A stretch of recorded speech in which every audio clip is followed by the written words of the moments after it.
Bem, nós vamos falar sobre reconstrução do ligamento cruzado com a fise aberta. Esse artigo nós tivemos a oportunidade de apresentar em 2008 na Academia Americana sobre a reconstrução em fise aberta, em março de 2008. E por uma coincidência, em fevereiro desse mesmo ano, saía na capa do New York Times exatamente a preocupação da lesão do ligamento cruzado em crianças, que embora não tivesse números oficiais, mas claramente estava tendo aumento dessas lesões e não havia ainda um tratamento de consenso para o problema. Então, a pergunta que se faz, lesão de cruzado em criança, operar ou não operar? Existem algumas considerações. O que nós sabemos, e diversos artigos mostram isso, que exatamente a incidência de lesões meniscais associadas às lesões do ligamento, com certeza aumentam. A incidência de lesões condrais também aumentam com a presença do cruzado anterior. E o retorno de atividades esportivas, nesses trabalhos, dão conta de que ao redor de 65% voltam na condição anterior à lesão.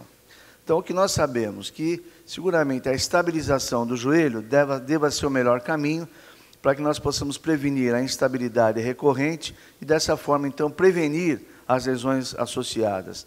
O que não se tem certeza e o que se discute, a preocupação de lesão da fise, quanto isso pode levar à anormalidade do crescimento, como o valgo distal do fêmur, ou um recurvatum da tíbia, ou mesmo uma discrepância de comprimento dos membros inferiores. Então, para isso, talvez mais do que a idade cronológica, nós usamos hoje, a literatura praticamente é consenso, em relação ao uso da classificação de estadiamento de Turner para avaliação da maturidade. Não há muita dúvida que Turner 3 e 4, a reconstrução do ligamento cruzado anterior pode ser feita transfisária, ou seja, furando-se, fazendo-se os turnos através da cartilagem de crescimento. A incidência de complicações é muito baixa, diversos trabalhos mostram isso, e nós mesmos publicamos em 2009 na revista Arthroscopy mostrando isso. A grande dúvida é o Turner 1 e o Turner 2. Isso realmente não há consenso, e embora tenha uma revisão sistemática recente, ela nos mostra que exatamente as lesões 3 e 4 são lesões, Turner 3 e 4 são lesões que podem se cruzar a fise, e a Turner 1 e 2 não há artigos suficientes. Então, nós utilizamos o estágio de Turner, particularmente para o sexo masculino, desenvolvimento dos órgãos genitais, para o feminino, desenvolvimento mamário, e os pelos pubianos, que vale para ambos os sexos. Opções de tratamento que existem na literatura. Reconstrução extra-articular é algo que nós sabemos que, ao longo do tempo, os resultados são pobres.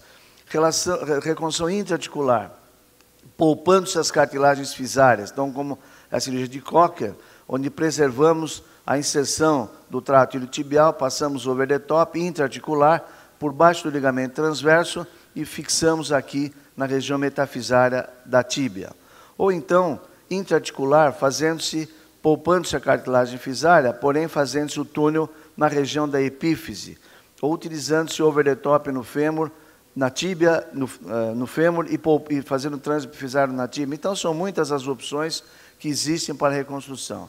Nós procuramos, nessa apresentação, classificar e mostrar casos da nossa experiência em cada uma das situações. Turner 1, então, nós temos uma criança de 4 anos de idade que nos procurou, a mãe nos procurou, com a queixa de que a criança tinha uma instabilidade do joelho havia 1 ano. Então, em fevereiro de 2011, caiu um armário sobre o joelho esquerdo dessa criança. Ele morava no interior, uma cidade pequena, no interior do Brasil. Foi a um pronto-socorro, diagnosticaram como uma eventual fratura da tíbia, foi imobilizado por 25 dias, segundo informações da mãe. Durante 1 ano ele ficou bem, e a partir de 1 ano, então, dessa lesão, ele apresentava quedas frequentes e dificuldade para correr e não conseguia chutar a bola, que é algo que ele gostava muito. Em abril de 2012, a mãe presenciou pela primeira vez o joelho saindo fora do lugar, e aí o paciente refere que ele mesmo tirava o joelho do lugar para mostrar para os seus amigos na escola, de tal maneira que isso para ele era uma brincadeira. Em dezembro de 2012, então, ele nos procurava. Aqui vocês estão vendo o exame físico dessa criança. Vocês vão ver que ele tem uma limitação, uma instabilidade, um lacma, 3 cruzes entre 3, uma gaveta anterior, 3 cruzes entre 3, uma frouxidão própria da criança, mas veja aqui a gaveta aumentada, principalmente no neutro em rotação externa, não havia a presença de derrame, não tinha dor, e quando perguntado, ele fazia a contração espontânea. É importante sempre comparar ambos os lados, para que tenhamos a certeza de que não existe alguma falha, uma deformidade congênita. Aqui mostrando então o lacma dessa criança, e aqui mostrando a forma como ele mesmo subluxava a tíbia. Então ele tirava do lugar, como se isso fosse uma brincadeira para ele. Então, tendo em vista a dificuldade dessa criança conviver no dia a dia com esse problema, ele não conseguia mais brincar com os amigos, ele tinha quedas realmente bastante frequentes.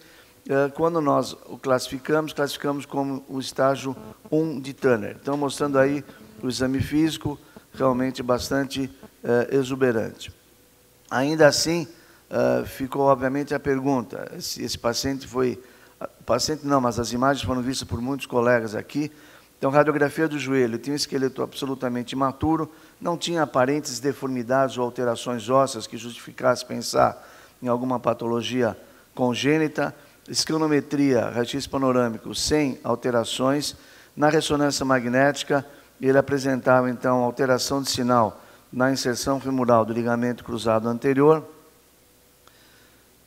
Aqui mostrando em T1, mostrando aqui nos cortes axiais, uma lesão do ligamento e, portanto, ele veio uma primeiro relatório foi como se estivesse normal, e numa revisão nós solicitamos a um colega radiologista, porque achávamos que não era normal, ele realmente evidenciou a ruptura completa do ligamento cruzado anterior com tecido fibrocicatricial preenchendo o intercôndrio. E aí a pergunta, quer dizer, deixamos conservadoramente, vamos esperar a criança crescer, quer dizer, é difícil, ele não estava conseguindo conviver.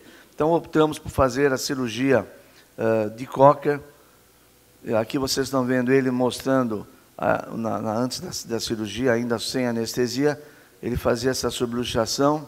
Ele tinha também um movimento semelhante no ombro, mas sem nenhuma queixa. E aqui, já anestesiado, fizemos o estudo comparativo. O lado esquerdo, esse é o direito, o lado normal, comparado com o lado esquerdo, mostrando uma absoluta aumento de movimento anormal, todas as manobras que já havia sido feito no exame clínico prévio sem anestesia. Então, o que nós optamos para essa criança, nós submetemos essa criança a um tratamento artroscópico inicialmente, com artroscópio menor, artroscópio de 3,5, que se usa para tornozelo, para pequenas articulações. Fizemos a avaliação da cartilagem, a avaliação das estruturas meniscais e realmente constatamos isso aí, ou seja, a lesão do ligamento cruzado anterior, mostrando-se com o probe a parede vazia do lado do côndilo femoral lateral. Fizemos uma limpeza daquele tecido fibroso, isso tudo feito sem garrote, e depois fizemos o garroteamento, fizemos a marca do ponto onde nós iríamos fazer o acesso para o trato iliotibial para poder fazer a cirurgia de reconstrução, e aqui o ponto onde nós vamos soltar o trato. Normalmente tira-se uma fita, mas essa criança, 4 anos, praticamente o trato era a fita que eu precisava. Então foi praticamente todo o trato iliotibial, como vocês estão vendo aqui. Nós então vamos subindo com o Metzenbaum, sobe-se, e aqui fazemos uma incisão na região mais proximal para soltar esse enxerto que servirá como substituto do ligamento. Então, esse enxerto, o trato, ele é uma fita, essa fita será transformada num cilindro. Nós vamos, então, deixar a inserção tibial, como vocês estão vendo aqui. Nós estamos testando para ver se, de fato, isso seria a única causa. Então, fazemos a tunelização, tornamos ele cilíndrico e passamos, então, over the top. Mesmo ainda na região do over the top, nós vamos fazer a fixação desse enxerto junto ao canto, o ponto onde ele vai fazer a curva, e com uma pinça intraarticular, de dentro para fora, passar no fio, nós vamos laçar aquele trato iliotibial e passá-lo anteriormente, indo em direção à região metafisária, preservando dessa forma tanto a cartilagem de crescimento do fêmur, bem como a cartilagem de crescimento da tíbia. Interessante, na tíbia, quando nós então fazemos o controle para ter certeza que não estamos pegando a fise, o periósteo é bastante espesso, o periósteo é grosso, Então, nós introduzimos, colocamos a ponta do enxerto em contato com o osso e praticamente nós cobrimos com o periósteo. Nós sepultamos a ponta do enxerto dentro do osso contra o periósteo, colocamos uma âncora para reforçar a fixação desse enxerto, que fica dessa maneira, então, sepultado, envolvido pela camada espessa de periósteo.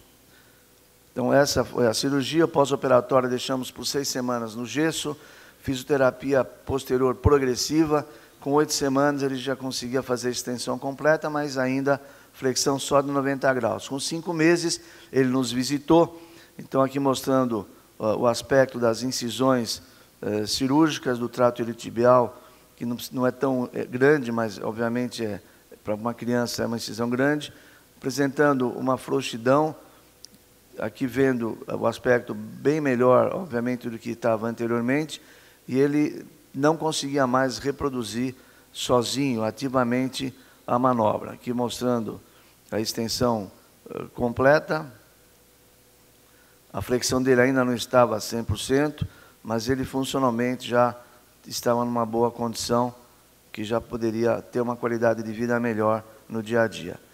Solicitado para fazer o teste, para ver ele fazer sozinho o pivô, ele não conseguia mais fazer, e aí andando, ainda claudicando um pouco, com 5 meses. Radiograficamente fizemos o controle, nenhuma alteração. Aqui no corte da ressonância magnética, na seta vermelha, nós vamos acompanhando do fêmur para a tíbia a presença do trato iliotibial, aqui na parte intraarticular, mostrando isso aqui ele no ponto intraarticular, e vamos descendo até chegar na região tibial, onde ele está sepultado aqui entre o periósteo da tíbia proximal. Mesma coisa se observa nos cortes axiais e nos cortes frontais, onde vocês vão ver aqui em preto, é justamente o contorno do ligamento cruzado reconstruído do ponto de vista intraarticular.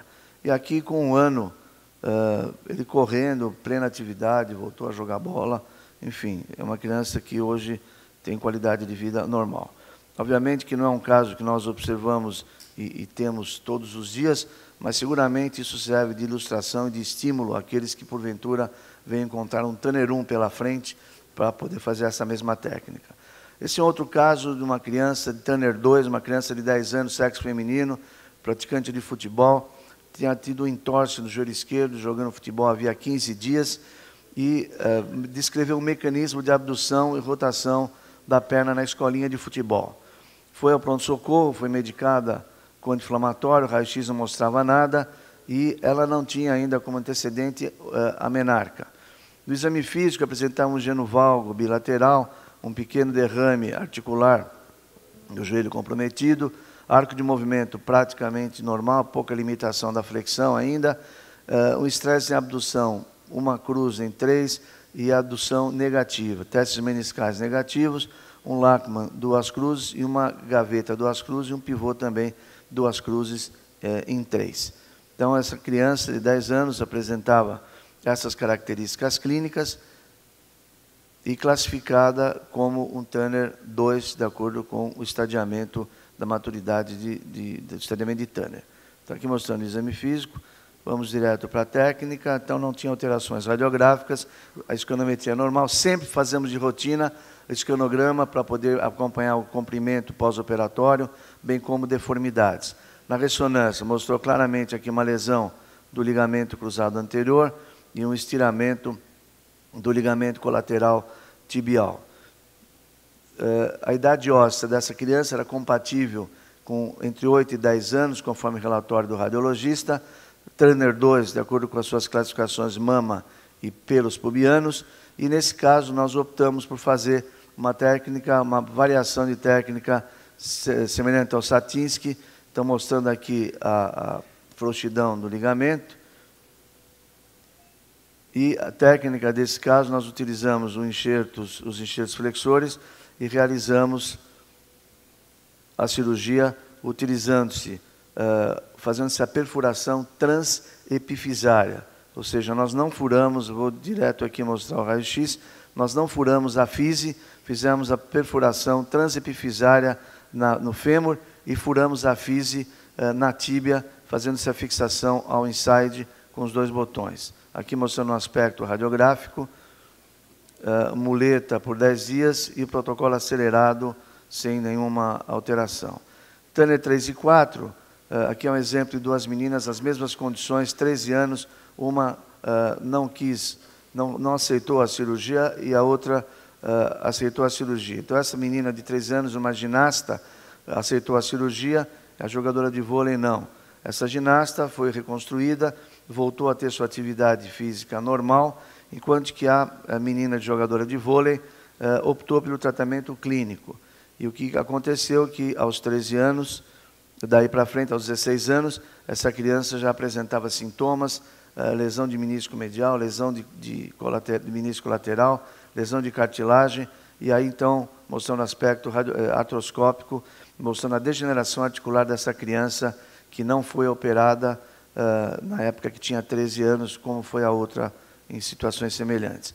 Nossa experiência, nós tivemos a oportunidade de publicar isso na revista Arthroscopy, dos primeiros 26 casos. Hoje nós temos 88 casos, 42 meninas e 46 meninos com fise aberta. Estamos dando seguimento a esses casos no follow-up de como isso evolui através de ressonância, medindo o enxerto, o que acontece com o enxerto no pós-operatório. De uma maneira geral, 88% voltou ao nível de atividade esportiva prévia à lesão.